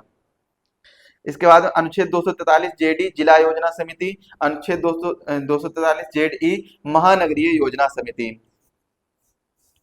इसके बाद में हम बात करेंगे बेरोजगारी के प्रकार के बारे में। तो बेरोजगारी के प्रकार में देखिए, चक्रीय बेरोजगारी, यह बाजार में उत्पन्न मंदी के कारण मांग की कमी से उत्पन्न होती है। ये वाला भी टॉपिक हम डिस्कस कर चुके हैं, तो इसको भी हम लोग यहाँ पर छोड़ते हैं। एक बार देख लेते हैं डिस्कस किया है या नहीं किया है। वैसे जहां तक है डिस्कस कर दिया था, अगर नहीं भी किया होगा तो मैं आपको दोबारा डिस्कस कराऊंगा। चलिए नहीं किया है, डिस्कस करा देते हैं एक बार, क्योंकि शायद दूसरी क्लास में मैं जब कुछ और पढ़ा रहा था तब मैंने डिस्कस किया है। जी जी जी हाँ सही बात है, मैंने इसको बाद में ही दूसरी जगह पर ही डिस्कस किया था, यहाँ पर नहीं किया था। इस क्लास के अंतर्गत जो परीक्षा पत्र सीरीज है इसके अंतर्गत डिस्कस नहीं किया था। जब मैंने इकोनॉमी वाला जो मैराथन पढ़ाई थी, इकोनॉमी, इकोनॉमी की मैराथन, जिसको मैंने 1 घंटे 40 मिनट में कंप्लीट किया था। कितने घंटे में, 1 घंटे 40 मिनट में इकोनॉमी का रिवीजन कराया था। तो उसकी लिंक आपको डिस्क्रिप्शन बॉक्स में मिल जाएगी, तो वहां से जाकर आप लोग चेक कर सकते हैं। चक्रीय बेरोजगारी की अगर बात करें तो बाजार में उत्पन्न मंदी के कारण मांग की कमी से उत्पन्न होती है। मांग बढ़ने पर समाप्त हो जाती है, जैसे विकसित देशों में। घर्षण जनित बेरोजगारी है एक रोजगार को छोड़कर दूसरे रोजगार के प्राप्त मध्य की अवधि। संरचनात्मक बेरोजगारी, कौशल की कमी में योग्यता, रोजगार के अनुरूप काम न मिल पाना, इसे संरचनात्मक। मौसमी बेरोजगारी, कृषि क्षेत्र में मौसम के अनुसार काम तथा शेष समय में बेरोजगारी। प्रच्छन्न बेरोजगारी, किसी काम में आवश्यकता से अधिक लगे हुए लोग जिनके निकालने पर उत्पादन स्तर समान रहे। इसके बाद में अब देखते हैं बाबर के समय की कुछ घटनाएं। तो बाबर के समय की कौन कौन सी घटनाएं, पानीपत का प्रथम युद्ध 21 अप्रैल 1526 में, खानवा का युद्ध 1700 मार्च में 1527, चंदेरी का युद्ध 29 जनवरी 1528, घाघरा का युद्ध 6 मई 1529, बाबर की मृत्यु 26 दिसंबर 1530। ये याद रखिएगा डेट, इनकी क्रोनोलॉजी पूछ ली जाती है कई बार एग्जाम में। ये क्रोनोलॉजी दी जाएगी, साथ में दूसरी भी क्रोनोलॉजी दी जाएगी, तो ये डेट याद रखिएगा। देखिए 26, 27, 28, 29, 30 ऐसे याद कर लीजिएगा। बाबर पानीपत में प्रथम युद्ध लड़ा, इसके बाद खाना खाया, इसके बाद चांद पर गया, और इसके बाद में सो गए घाघरा, और घाघरा में गया, घाघरा के बाद में वह मृत्यु यानी सो गया। घर आया और वो सो गया। घर, घाघरा से घर याद कर लीजिए, घाघरा में घर निकल के आ रहा है ना। पहले क्या है, पानीपत, पानीपत से खानवा, खानवा से चंदेरी, चंदेरी से घर, घर से मृत्यु यानी सो गया, घर आकर सो गया। अगला टॉपिक, भाषा संबंधित कुछ महत्वपूर्ण संविधान संशोधन, जो मैं अभी पीछे बता के आया था कि मैं बताऊंगा, बाद में डिस्कस करूंगा। तो सबसे पहला संविधान संशोधन हुआ था 21वां संविधान संशोधन 1967 में। 21 के बाद में 71वां 1992 में। तो 21 में 71 जोड़ेंगे तो कौन सा आ जाएगा, 92nd। तो 92nd संविधान संशोधन 2003 में। तो जो सबसे पहला हुआ था उसमें सिंधी भाषा जोड़ी गई थी। तीसरे में यानी दूसरे में 71वें संविधान संशोधन में एनएम के याद कर लीजिएगा, एनएम के, या फिर आप याद कर लीजिए के एम के, के एम एन, या फिर याद कर लीजिएगा KNM, कुछ भी याद कर लीजिएगा, NKM याद कर लीजिएगा, अपने नाम के अकॉर्डिंग देख लीजिएगा, NM के वैसे सही रहता है, नेपाली मणिपुर कोंकणी। 92nd में क्या, DBMS, एक वर्ड याद कर लीजिए कौन सा, DBMS। DBMS क्या है, डाटाबेस मैनेजमेंट सिस्टम, यानी ये कंप्यूटर का वर्ड है, लेकिन यहाँ पर आपको भाषा से जोड़ना है। डी से क्या हो जाएगा, डोंगरी, और बी से क्या हो जाएगा, बोडो, एम से क्या हो जाएगा, मैथिली, और एस से क्या हो जाएगा, संथाली। तो ये नाम आप लोग याद रख लीजिएगा। मोहम्मद बिन तुगलक द्वारा चलाई गई प्रमुख परियोजनाएं, राजधानी परिवर्तन 1326 से 1327, सांकेतिक मुद्रा का प्रचलन 1330 ईस्वी, खुरासान अभियान 1332 ईस्वी, कराची अभियान 1337 ईस्वी, दोआब में कर वृद्धि 1325 ईस्वी। उत्पादन से संबंधित महत्वपूर्ण क्रांतियां हुई थी, स्वर्ण क्रांति फल और शहद उत्पादन से, हरित क्रांति खाद्यान्न उत्पादन से, और श्वेत क्रांति दुग्ध उत्पादन से, नीली क्रांति मत्स्य उत्पादन से, भूरी क्रांति उर्वरक उत्पादन से, रजत क्रांति अंडा उत्पादन से, काली क्रांति पेट्रोलियम उत्पादन से, पीली क्रांति तिलहन उत्पादन से। घास के मैदान, इन्हें दो भागों में बांटा गया, उष्ण कटिबंधीय घास के मैदान, शीतोष्ण कटिबंधीय घास के मैदान। तो उष्ण कटिबंधीय घास के मैदान जो है याद कर लीजिएगा, सवाना, कंपोज और लानूस। सवाना, कंपोज और लानूस, यानी सकल याद कर लीजिएगा, सकल तो अच्छी है ना, तो घास के मैदान सकल बहुत अच्छी होती है, तो ये क्या हो जाएंगे, उष्ण कटिबंधीय। तो लेकिन जो उष्ण कटिबंधीय घास के मैदान होते हैं, ये आप लोग याद कर लीजिए। इसके बाद में शीतोष्ण कटिबंधीय घास के मैदान में देखिए, शीतोष्ण कटिबंधीय घास के मैदान, prairie pampas veld down steppe, prairie pampas veld down steppe, यानी PPV, PPW याद कर लीजिए, PPW और DS डाउन स्टेपी, यानी PPW कहाँ गया, डाउन नीचे, स्टेपी स्टेप अपने नीचे कदम बढ़ा के गया। तो इस तरीके से याद कर लीजिए, prairie pampas veld down steppe, prairie pampas veld down steppe, prairie pampas veld down steppe. तो इस तरीके से आप लोग याद कर सकते हैं, बहुत ही अच्छे तरीके से याद करिए, क्योंकि यहाँ से मैं इतना याद क्यों करा रहा हूँ, क्योंकि यहाँ से एक क्वेश्चन पूछा जाता है, एक क्वेश्चन तो यहाँ से पूछा जाएगा, तो इसको जरूर चेक करिएगा। चलिए आगे देखते हैं।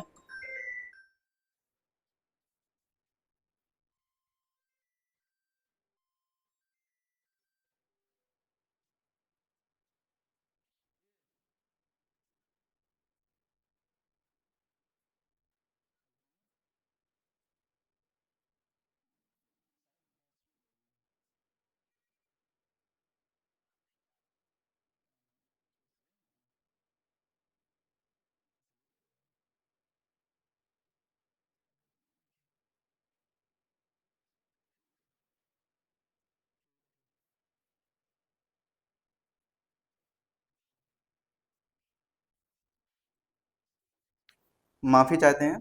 अगला देखिए टॉपिक क्या है, अर्थशास्त्र के महत्वपूर्ण वक्र। तो अर्थशास्त्र के कुछ महत्वपूर्ण वक्र हैं, इनसे क्वेश्चन पूछा जाता है। जो जो चीजें पूछी जाती हैं वो चीजें याद कर लीजिए।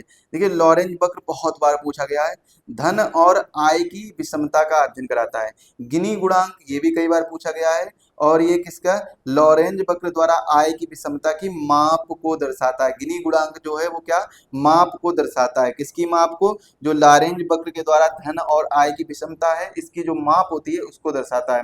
कुजनेट्स वक्र, यह किसको दर्शाता है, कुजनेट्स वक्र जीडीपी बढ़ने पर शुरू में आर्थिक समानता बढ़ती है और एक बिंदु के बाद असमानता घटने लगती है, यानी उल्टा यू इस प्रकार से बनता है, इस प्रकार से बनता है, किस प्रकार से, इस प्रकार से बनता है, एक वक्र ऐसे बनाया है तो इस प्रकार से बनता है। तो जब जीडीपी बढ़ रही है, जीडीपी बढ़ने पर तो आर्थिक समानता बढ़ेगी, लेकिन एक टाइम के बाद में जब ज्यादा जीडीपी हो जाएगी तो एक टाइम के बाद में ये क्या है, असमानता घटने लगती है, यानी कम होने लगती है। तो जैसे मान लीजिए ये कोई टाइम, इसका एक कोई ये टाइम आ गया, तो इसके बाद में क्या, असमानता घटने लगेगी, और इस वजह से इसी को हम क्या बोलते हैं, कुजनेट्स वर्क बोलते हैं। ये उल्टे यू की तरह होता है। पर्यावरण कुजनेट वर्क, जीडीपी बढ़ने पर शुरू में पर्यावरणीय क्षति बढ़ती है, इसके बाद में एक बिंदु के बाद क्षति घटने लगती है। जैसे मान लो जीडीपी बढ़ रही है, जीडीपी बढ़ रही है ऐसे, तो जीडीपी बढ़ने पर जो क्षति है, जैसे ये मान लीजिए क्षति की है, तो एक जैसे जीडीपी बढ़ेगी तो क्षति भी ऐसे बढ़ती चली जाएगी, बढ़ती चली जाएगी, लेकिन एक समय ऐसा आएगा कि वो क्षति कम होने लगेगी, अपने आप क्षति कम होने लगेगी। ये क्या है, क्षति, बाई एक्सिस पर क्षति ले रहे हैं, यहाँ पर जीडीपी ले रहे हैं। ऐसे ही सेम टू सेम बनते रहेंगे सारे गुण, जितने भी वक्र मैं बता रहा हूँ इसी प्रकार से आप वक्र याद कर सकते हैं, बहुत ही इंपॉर्टेंट है और वक्र पूछे जाते हैं एग्जाम में। थॉमसन और फिलिप्स वक्र बहुत ही इंपॉर्टेंट है। फिलिप्स और थॉमसन नाम के दो वैज्ञानिक हैं, इन्होंने इस वक्र को बनाया था। इन्होंने बताया कि महंगाई बढ़ने पर बेरोजगारी घटती है, यानी अगर महंगाई बढ़ रही है, महंगाई बढ़ रही है यानी महंगाई बढ़ेगी तो बेरोजगारी क्या होगी, बेरोजगारी कम होगी, बेरोजगारी कम होगी। इस तरीके से अगर महंगाई बढ़ेगी तो बेरोजगारी कम होगी। लेकिन बेरोजगारी और मुद्रास्फीति की दरों के बीच में व्युत्क्रम संबंध होता है, ये इंपॉर्टेंट है। क्या इंपॉर्टेंट है? इंपॉर्टेंट ये होता है कि अनएम्प्लॉयमेंट, अनएम्प्लॉयमेंट ये क्वेश्चन पूछ दिया जाता है। अनएम्प्लॉयमेंट और मुद्रास्फीति, और मुद्रास्फीति यानी इन्फ्लेशन में क्या होता है, इनवर्स रिलेशन होता है, व्युत्क्रम संबंध होता है। इन्फ्लेशन, इन्फ्लेशन में क्या होता है, इनवर्स रिलेशन होता है, व्युत्क्रम संबंध होता है। कैसे लिख सकते हैं, अनएम्प्लॉयमेंट इनवर्स रिलेशन किसके साथ, इन्फ्लेशन के साथ। तो इस तरीके से आप लोग याद कर सकते हैं। अगला क्या है, लाफर वर्ग। शुरू में करों की दर बढ़ाने पर राजस्व में वृद्धि होती है और एक बिंदु के बाद करों में वृद्धि पर राजस्व में गिरावट आने लगती है। इसको भी उल्टा यू के नाम से जानते हैं। पंचवर्षीय योजना में देखिए प्राथमिकता के जो प्रमुख क्षेत्र हैं, पहली पंचवर्षीय योजना 1951 से 56। आप लोगों को मैं एक चीज रिकमेंड करूंगा कि आप लोग जाइए और हमारी जो इकोनॉमी की क्लास है, डिस्क्रिप्शन बॉक्स में लिंक दी गई, इकोनॉमी की क्लास देखिए। मात्र 1 घंटे 40 मिनट में आपका कंप्लीट सिलेबस रिवाइज कराया गया है, वो आप लोग अच्छे से याद रख लीजिएगा।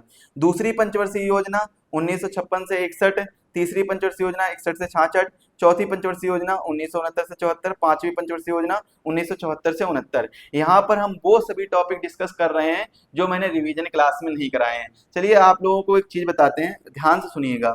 देखिए जो रिवीजन क्लास है, 14 आपकी रिवीजन क्लास रहने वाली है। कितनी रहने वाली है, 14 रिवीजन क्लास रहेंगी। कुछ एक दो क्लास ऐसी रहेंगी जो शायद बड़ी रहेंगी, या 14 से भी हम कम क्लास करेंगे, क्योंकि हिस्ट्री को एक ही क्लास में कर देंगे। हिस्ट्री, एंशिएंट, मीडिएवल और मॉडर्न हिस्ट्री को हम केवल एक क्लास में डिस्कस करने वाले हैं। कितनी क्लास में, एक क्लास में डिस्कस करने वाले हैं। तो एक क्लास में हम लोग डिस्कस करेंगे हिस्ट्री को। इसके बाद में ज्योग्राफी में हम 2 क्लास ही लेंगे, क्योंकि तभी आपको अच्छे से समझ में आएगा, एक वर्ल्ड ज्योग्राफी की और एक इंडियन ज्योग्राफी की। इसके बाद में पॉलिटी की क्लास हो चुकी है, डिस्क्रिप्शन बॉक्स में लिंक दी गई है, आप उसको देखिएगा। 3 घंटे की क्लास है और इसमें हमने कंप्लीट पॉलिटी डिस्कस की है। पॉलिटी के बाद में इकोनॉमी की अगर बात करें तो इकोनॉमी के क्लास भी हो चुकी है, इकोनॉमी की क्लास भी हो चुकी है। 1 घंटे 40 मिनट में ये क्लास डिस्कस की थी, तो इसको भी आप लोग देखिएगा, बहुत ही अच्छे तरीके से आपको ये चीज़ें समझ में आएंगी। इकोनॉमी के बाद में अगर हम बात करें, अब हम हमारा सब्जेक्ट बच रहा है साइंस। तो साइंस की अगर बात करें तो साइंस की भी हम कितनी 2 क्लास के अंतर्गत कवर करेंगे। एक क्लास में फिजिक्स केमिस्ट्री और दूसरी क्लास में बायोलॉजी। इसके बाद में इन्वायरमेंट की अगर बात करें तो इन्वायरमेंट को हम एक क्लास में कवर करेंगे। एग्रीकल्चर को हम कितनी, एक क्लास में कवर करेंगे, तो एग्रीकल्चर वाला पार्ट भी पूछा जाता है। और इकोनॉमी वाले इकोनॉमी में ही और एक क्लास जो हमारी रहेगी वो रहेगी विविध की। किसकी रहेगी, विविध की, यानी मिसलेनियस की रहेगी। तो विविध वाला भी आप लोग याद कर लीजिएगा, बहुत जरूरी है। तो यहाँ पर जितनी भी मैंने आपको क्लासें बताई हैं, यानी कितनी क्लासें बताई हैं, एक पॉलिटी की, 2 ज्योग्राफी की, एक हिस्ट्री की, 2 साइंस की और एक इकोनॉमी की हो चुकी है। इसके बाद में एक इन्वायरमेंट की और एक मिसलेनियस की, एक किसकी, मिसलेनियस की। तो ये कितनी क्लासें हो गई हैं, ये 9 क्लासें हो गई हैं। तो लगभग 9 से 10 क्लासें आपकी रहेंगी इसमें, जो कि आपके लिए बहुत जरूरी हैं। आपके लिए 9 से 10 क्लासें बहुत जरूरी हैं, इनको जरूर अच्छे से रिवाइज करिएगा। ये इंपॉर्टेंट क्लास रहने वाली हैं आपके लिए। देखिए ये जितनी भी मैं आपको क्लास बता रहा हूँ रिवीजन क्लास हैं, तो ये आप लोग देख लीजिए, बहुत ही इंपॉर्टेंट क्लास रहने वाली हैं। एक A to Z आपको क्लास मिल जाएंगी। और इन रिवीजन क्लास के अंतर्गत जो हमारे टॉपिक रह जाएंगे, जो भी हमारे टॉपिक छूट जाएंगे, रह जाएंगे, उन टॉपिक को हम इन जो रैपिड रिवीजन के तौर पर आपको आपको यहाँ पर बता देंगे, रिकॉल करवा देंगे। आपको क्या करा देंगे, रिकॉल करा देंगे। जो हमारी परीक्षा पद सीरीज है, परीक्षा पद सीरीज में हम 300 से ज्यादा टॉपिक पढ़ने वाले हैं, और जितने भी टॉपिक हम रिवीजन क्लास में डिस्कस करेंगे यहाँ पर एक बार जल्दी जल्दी कर लेंगे, और जो नहीं करेंगे वहां पर वो आपको वहां पर अच्छे से समझाया जाएगा, याद करने का तरीका भी बताया जाएगा किस प्रकार से याद करें। तो इसके बाद महत्वपूर्ण संविधान संशोधन। देखिए, महत्वपूर्ण जो पॉलिटिक क्लास ली थी उसमें मैंने संविधान संशोधन के लिए बताया था कि जो एक क्लास है हमारी यूट्यूब पर पड़ी हुई है, 21 से 22 मिनट की क्लास है, उसको आप लोग एक बार देख लीजिएगा। वहां से आपके 2 नंबर बिल्कुल पक्के हो जाएंगे। महत्वपूर्ण संविधान संशोधन वहां पर आपको कंप्लीट कराए गए हैं। आप या तो हमारे यूट्यूब चैनल के साथ जुड़े रहिए, वहां पर आपको लगातार क्लासेस मिलती रहती हैं। आरओ की तैयारी बहुत ही अच्छे तरीके से कराई जा रही है। पीसीएस की तैयारी भी आपको स्टार्ट कर दी जाएगी आरओ के एग्जाम के बाद में। 100वां संविधान संशोधन 2015 में होता है। भारत और बांग्लादेश के बीच भूमि का समझौता। 101 नंबर का संविधान संशोधन जीएसटी को लेकर है। 102 2018 में राष्ट्रीय पिछड़ा वर्ग आयोग संवैधानिक दर्जा दिया गया था। 103 संशोधन ईडब्ल्यूएस को 10% आरक्षण। 104वां संविधान संशोधन लोकसभा और राज्यसभा विधानसभा में एससी और एसटी के लिए सीटों की समाप्ति की समय सीमा जो 70 साल से बढ़ाकर 80 साल कर दी गई, और लोकसभा और राज्यसभा में जो एंग्लो इंडियन थे उनको समाप्त कर दिया गया था। 105वां संविधान संशोधन 2021 में सामाजिक और शैक्षिक रूप से पिछड़े वर्गों के लिए, यानी जो ईडब्ल्यू जो एसईबीसी हैं, इनके लिए सूची तैयार करने के लिए राज्य सरकारों की शक्ति बहाल की गई। 106वां संविधान संशोधन 2023 में हुआ था, महिला आरक्षण से संबंधित है। इसके बाद में 42वें संविधान संशोधन से कुछ महत्वपूर्ण तथ्य निकल के आते हैं। डीपीएसपी में 39A जोड़ा गया था, गरीबों को निःशुल्क कानूनी सहायता प्रदान करना। अनुच्छेद 39E शोषण से बच्चों एवं वयस्कों की सुरक्षा। अनुच्छेद 43A उद्योगों के प्रबंध में श्रमिकों की भागीदारी। अनुच्छेद 48A पर्यावरण की रक्षा और उसमें सुधार करना। उत्पादन से संबंधित महत्वपूर्ण क्रांतियां, ये वाला टॉपिक हम आगे इसी में डिस्कस कर चुके हैं, तो ये डिस्कस अभी नहीं करेंगे। भाषा संबंधित ये वाला भी टॉपिक डिस्कस कर चुके हैं, तो इसको भी डिस्कस नहीं करेंगे। इसके बाद में ये जो अभी बिल्कुल डिस्कस किया 42वां संविधान संशोधन, और जो घास के मैदान है ये भी डिस्कस कर चुके हैं। अब हम बात करते हैं भारत के प्रमुख सूफी सिलसिले और उनके संस्थापक। चिश्ती सूफी सिलसिला, चिश्ती सूफी सिलसिला, ख्वाजा मोइनुद्दीन चिश्ती, सुहारवर्दी, बहाउद्दीन जकारिया, कादरी जिलानी, कादरी केवल सिलसिला है। सैयद महमूद मोहम्मद जिलानी, ये इनका नाम है। सित्तारी, शाह अब्दुल्ला सित्तारी, फिरदौसी, शेख बदरुद्दीन समरकंदी, नक्शबंदी, बाकी बिल्लाह। नक्शबंदी क्या है? बाकी बिल्लाह। दिल्ली सल्तनत के वंश में देखिए, गुलाम वंश, गुलाम और ममलूक वंश 1206 से 1290, खिलजी वंश 1290 से 1320, तुगलक वंश 1320 से 1412, सैयद वंश 1414 से 1451, लोधी वंश 1451 से 1526। तो गुलाम, खिलजी, तुगलक, सैयद, लोधी, गुलाम, खिलजी, तुगलक, सैयद, लोधी, गुलाम, खिलजी, तुगलक, सैयद, लोधी, ऐसे 4-5 बार पढ़िए, याद हो जाएगा। मोहम्मद बिन तुगलक द्वारा चलाई गई प्रमुख परियोजनाएं। राजधानी परिवर्तन 1326-27, सांकेतिक मुद्रा, ये डिस्कस कर चुके हैं, तो इसको भी हम डिस्कस नहीं कर रहे हैं। प्रदूषक और उनसे संबंधित अंग। एस्बेस्टस धूल फेफड़ा संबंधित प्रभावित होता है। सीसा केंद्रीय नर्वस सिस्टम प्रभावित होता है। कार्बन मोनोऑक्साइड से रक्त धाराएं प्रभावित होती हैं। पारा से उदर प्रभावित होता है। फ्लोराइड से दांत प्रभावित होते हैं। फ्लोराइड से दांत, पारा से उदर, कार्बन मोनोऑक्साइड से रक्त धाराएं, सीसा से केंद्रीय नर्वस सिस्टम, और एस्बेस्टस यानी धूल से फेफड़ा प्रभावित होता है।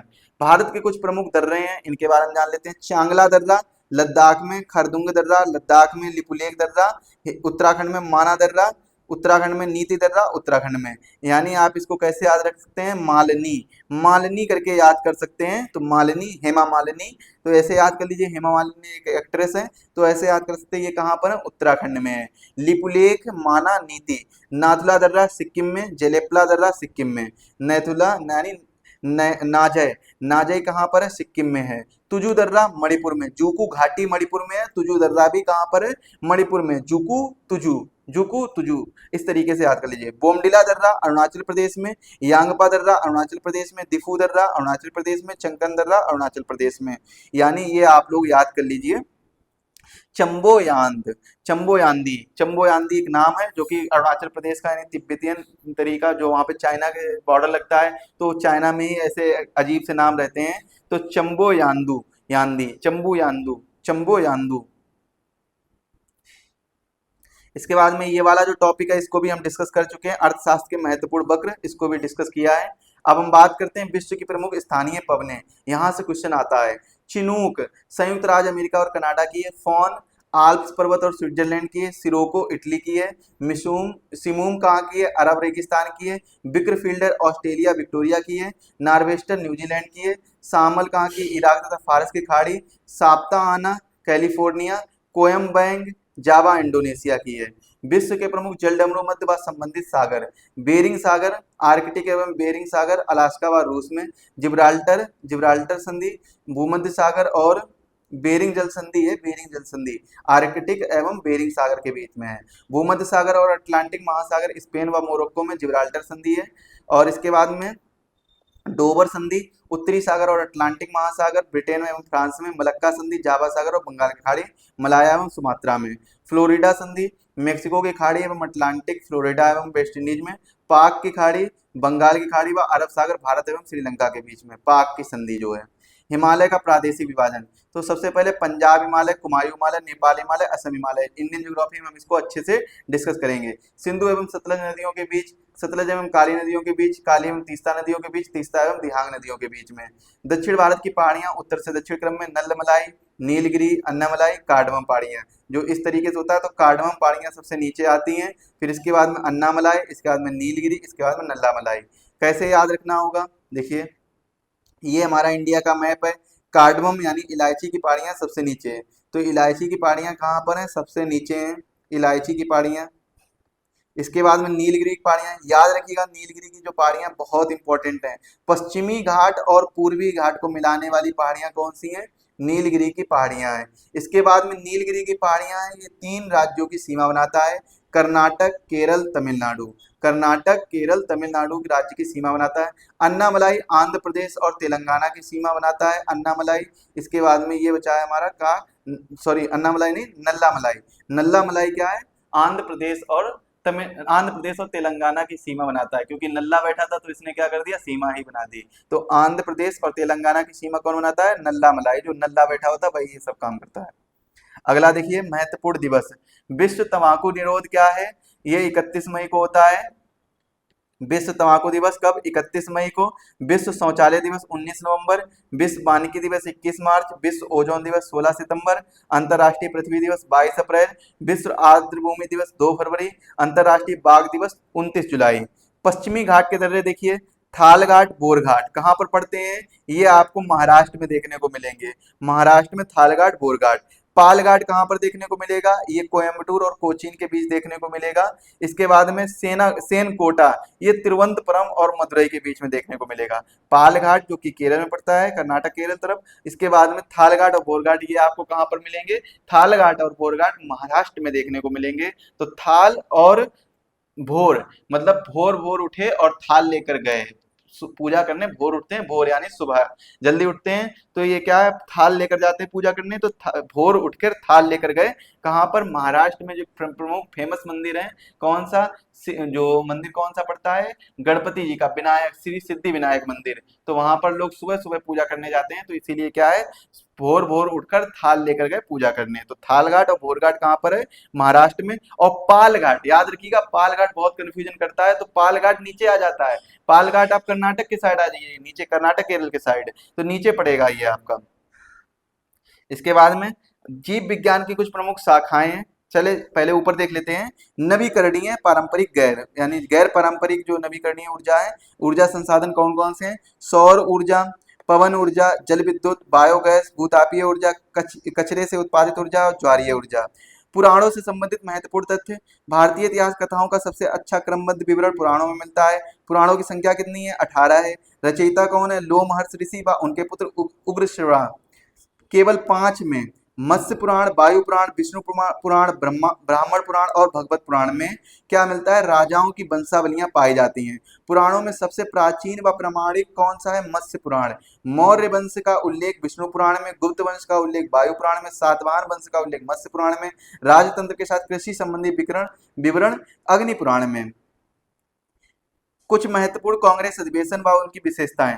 1885 में 1885 में कांग्रेस की स्थापना होती है और इसका पहला अधिवेशन होता है बॉम्बे में, और इसकी अध्यक्षता किसके द्वारा की जाती है? डब्ल्यू सी बनर्जी के द्वारा की जाती है। स्थापना किसके द्वारा की जाती है 1885 में कांग्रेस की? ये स्थापना की जाती है ए ओ ह्यूम के द्वारा। कांग्रेस, इंडियन नेशनल कांग्रेस का नाम किसने दिया था? दादा भाई नौरोजी ने। दादा भाई नौरोजी ने इंडियन नेशनल कांग्रेस का नाम दिया था। 1887 में मद्रास में बदरुद्दीन तैयबजी यानी प्रथम मुस्लिम अध्यक्ष बनते हैं, जिसकी अध्यक्षता करते हैं कांग्रेस की, आईएनसी की अध्यक्षता करते हैं 1887 में।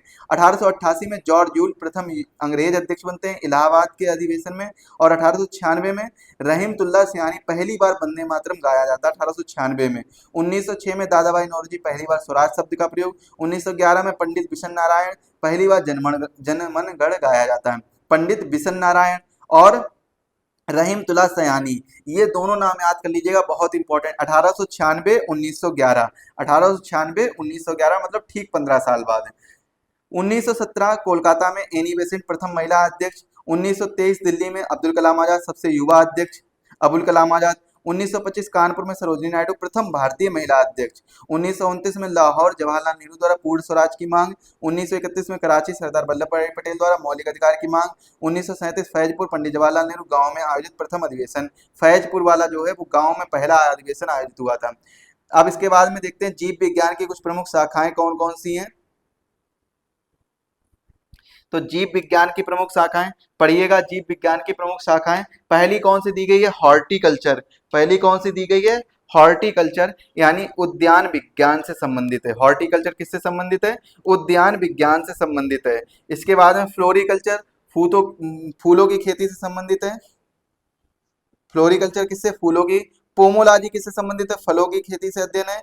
एंथोलॉजी पुष्पों का अध्ययन होता है। सेरीकल्चर में रेशम कीट पालन। एपीकल्चर में मधुमक्खी पालन। एंटोमोलॉजी में कीटों का अध्ययन। ऑर्निथोलॉजी में पक्षियों का अध्ययन। तो ये आप लोग सभी याद कर लीजिए, बहुत इंपॉर्टेंट है, कई बार एग्जाम में पूछी जा चुकी हैं। एक बार मैं रिवाइज करवाता हूँ, आप लोग जल्दी से पढ़िए इसको। हॉर्टिकल्चर उद्यानों का अध्ययन यानी बगीचों का अध्ययन। फ्लोरिकल्चर फूलों, पोमोलॉजी फलों, एंथोलॉजी पुष्पों, फूलों का अध्ययन फ्लोरिकल्चर, एंथोलॉजी पुष्पों का अध्ययन। याद रखिएगा, बहुत कंफ्यूजन है ये, यहाँ पर बहुत कंफ्यूजन पैदा होता है। सेरीकल्चर रेशम कीट का पालन, एपीकल्चर मधुमक्खी पालन, एंटोमोलॉजी कीटों का अध्ययन, ऑर्निथोलॉजी पक्षियों का अध्ययन। प्रमुख समस्थानिक और उनका प्रयोग। यूरेनियम 235 चट्टान और आयु ज्ञात करने में। सोडियम 24 रक्त के थक्के का पता लगाने के लिए। कोबाल्ट 60 रक्त कैंसर को नियंत्रित करने के लिए। आर्सेनिक 74 ट्यूमर का पता लगाने के लिए। फास्फोरस 32 ल्यूकेमिया के उपचार में। आयोडीन 131 थायराइड ग्रंथि के उपचार में। अगला देखिए टॉपिक क्या है? मंत्री और उससे संबंधित विभाग। खजीन यानी इसे कोषाध्यक्ष कहते थे। आरिफ ए मुमालिक, आरिफ ए मुमालिक को क्या कहते हैं? आरिफ ए मुमालिक को सैन्य विभाग का प्रमुख। बरीद ए मुमालिक, बरीद ए मुमालिक गुप्तचर विभाग की प्रमुख अधिकारी। दीवान ए बंदगान दास विभाग। वकील ए दर सुल्तान की व्यक्तिगत सेवाओं की देखभाल। काजी उल कजात न्याय का सर्वोच्च अधिकारी। और मुशरिफ ए मुमालिक विभागों से प्राप्त आय व्यय का लेखा जोखा। मुशरिफ ए मुमालिक।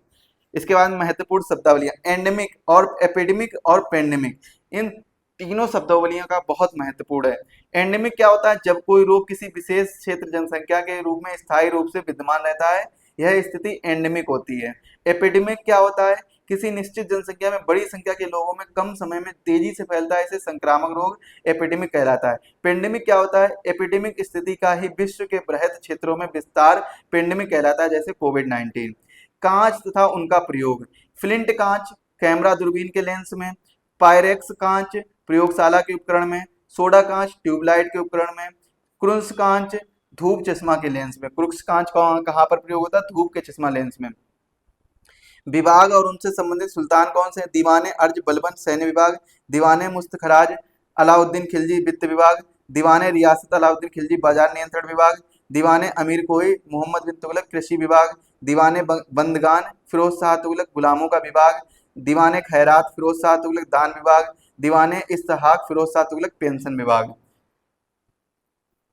इसके बाद में जितने भी ये महत्वपूर्ण सुधार अधिनियम है, इनको एक बार जरूर देखिएगा। शिशु वध प्रतिबंध बेलेजरी लॉर्ड बेलेजरी द्वारा। सती प्रथा पर प्रतिबंध विलियम बेंटिक 1829 में। दास प्रथा 1843 एलन बरो के समय में। हिंदू विधवा पुनर्विवाह लॉर्ड कैनिंग के समय में 1856 में, ईश्वरचंद विद्यासागर। इसके बाद में नेटिव मैरिज एक्ट नॉर्थब्रुक 1872 में। Age of consent act Lansdowne 1891 में। शारदा एक्ट इरविन में 1929 में। इसके बाद में देखते हैं अगली जो विटामिन हैं, कुछ विटामिन रह गई थी अभी तक, तो मैंने विटामिन ए और विटामिन बी डिस्कस की है, तो इसके बारे में आप लोग डिस्कस करिएगा, पढ़िएगा एक बार। चलिए आगे देखते हैं। विटामिन ए रेटिनॉल रतौंधी। Vitamin C ascorbic acid scurvy रोग। विटामिन डी कैल्सीफेरॉल रिकेट्स बच्चों में होता है। ऑस्ट्रियोमालाइसिया वयस्क में होता है। रिकेट्स जो है बच्चों में होता है, ऑस्ट्रियोमालाइसिया ये किसमें होता है, वयस्क में रोग होता है विटामिन डी की कमी से। कैल्सीफेरॉल इसका क्या है, रासायनिक नाम है। विटामिन ई टोकोफेरॉल इसका रासायनिक नाम है, जनन शक्ति का कम होना। विटामिन के फाइलोक्विनोन रक्त का थक्का बनना, रक्त का थक्का ना बनना। प्रमुख दर्शन और उनके प्रवर्तक, ये इंपॉर्टेंट टॉपिक है और एक क्वेश्चन यहाँ से पूछा जाता है। योग पतंजलि, सांख्य कपिल, न्याय गौतम, वैशेषिक कणाद, उत्तर मीमांसा बद्रायण, पूर्व मीमांसा जैमिनी। तो कितने हैं, 6 दर्शन है और उनके प्रवर्तक के नाम भी आप लोग याद करिएगा, बहुत ही जरूरी है, एग्जाम में कई बार पूछे जा चुके हैं। योग के कौन है, पतंजलि सभी को पता होता है। सांख्य कपिल, सांख्य कपिल, न्याय गौतम, वैशेषिक कणाद, उत्तर मीमांसा बद्रायण, पूर्व मीमांसा जैमिनी। वैदिक कालीन नदियों के प्राचीन नाम, कुबहा, काबुल, बितस्ता, झेलम, परुनी, राबी, परुष्णी है, यहाँ पर परुष्णी कर लीजिए, कहीं कहीं परुनी भी लिखा नजर आएगा। गोमती, गोमल, सदानेरा, गंडक और सतुद्री, सतलज, बिपाशा, ब्यास, अश्कनी, चेनाव। अश्कनी नदी का क्या नाम है, चेनाव। यदि आप हमारे इस नोट्स को परचेज करना चाहते हैं मात्र 29 रुपए में, तो आप अभी हमारा app exam web app download कर लीजिएगा, डिस्क्रिप्शन बॉक्स में लिंक दी गई, वहां से डाउनलोड करके आप हमारे इस नोट्स को परचेज कर सकते हैं मात्र 29 रुपए में। यदि आप नए स्टूडेंट हैं, नए कैंडिडेट हैं, तो आप अपना एक कूपन कोड यूज करिएगा न्यू 10, इससे आपको यहाँ पर 10% का डिस्काउंट मिल जाएगा और यह नोट्स आपको मात्र 26 रुपए में मिल जाएंगे, तो इसको जरूर परचेज करिएगा। बहुत ही कम प्राइस में, अफोर्डेबल प्राइस में आपको नोट्स दिए गए हैं। तो आज के इस सेशन में हम लगभग 100 टॉपिक यानी 99 टॉपिक डिस्कस करेंगे और 100 टॉपिक से हम अगले सेशन में डिस्कस करेंगे। देखिए, बुद्ध के जीवन से संबंधित कुछ महत्वपूर्ण बौद्ध धर्म के जो प्रतीक हैं उनको देख लेते हैं। जन्म के समय में कमल, ग्रह त्याग घोड़ा, ज्ञान पीपल बोधि वृक्ष, निर्वाण पदचिन्ह, मृत्यु स्तूप, प्रथम उपदेश चक्र। बहमनी राज्य और उनके वंश, बीजापुर आदिल शाही, अहमदनगर निजाम शाही, बरार इमाद शाही, गोलकुंडा कुतुब शाही, बीदर बरीद शाही। बहमनी राज्य के ये सभी वंश याद कर लीजिएगा। बीजापुर के लिए आदिल शाही, अहमदनगर निजाम शाही, बरार इमाद शाही, गोलकुंडा कुतुब शाही और बीदर बरीद शाही। राजस्व व्यवस्था देखिए, तो उष्ण किसे कहते हैं, उष्ण मुसलमानों से लिया जाने वाला भूमि कर, खराज गैर मुसलमानों से लिए जाने वाला भूमि कर, जकात मुसलमानों पर धार्मिक कर, संपत्ति का 40वां हिस्सा जकात बोलते हैं, जजिया गैर मुसलमानों पर धार्मिक कर। विश्व की प्रमुख जनजातियां, पिग्मीज कांगो बेसिन, बोरो ब्राजील, इंकांथा दक्षिण अफ्रीका, हैदा अमेरिका, तर्राता युगाधिकार साइबेरिया, बहु अरब, याकू टुंड्रा प्रदेश और जुलू नेटाल प्रांत दक्षिण अफ्रीका, मसाई पूर्वी अफ्रीका, केन्या।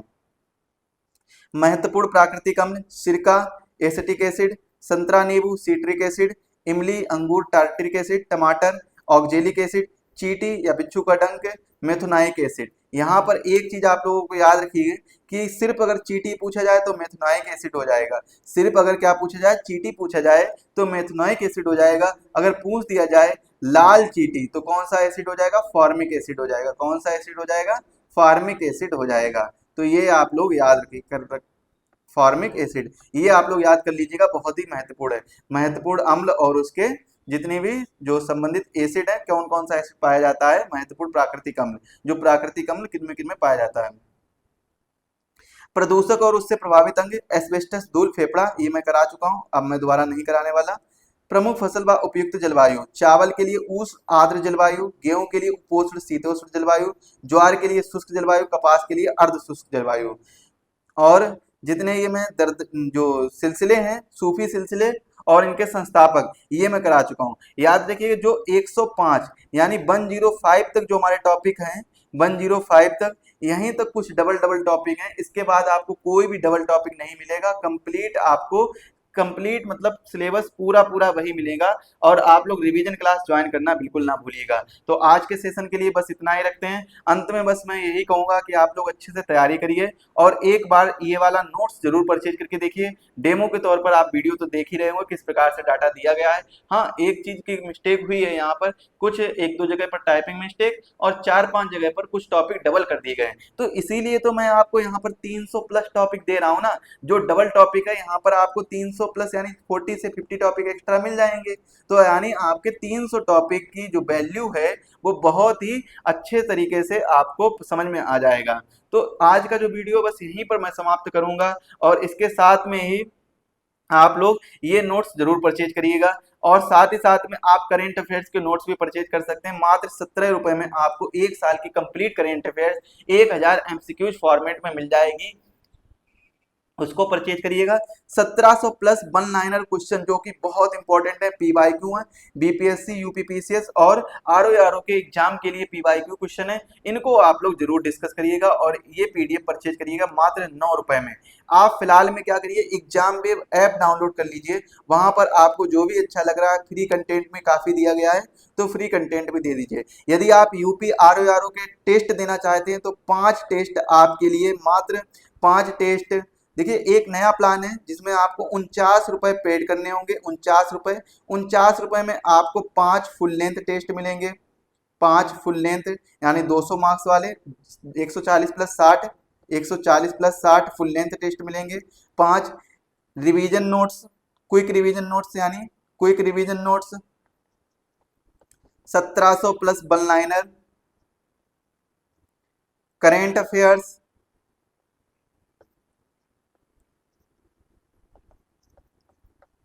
ये मात्र आपको 49 रुपए में मिल रहा है। तो इसको आप एक बार जरूर परचेज करिएगा, बहुत ही अच्छा ऑफर है, इसको परचेज करिए और अपनी तैयारी को बूस्ट करिए। 5 दिन में 5 टेस्ट लगाइए, जिससे आपकी तैयारी समझ में आएगी कि आपकी कितनी तैयारी हो चुकी है। चलिए मिलते हैं अगले लेक्चर में, तब तक के लिए आप सभी को धन्यवाद। सभी लोग स्वस्थ रहें और मस्त रहें।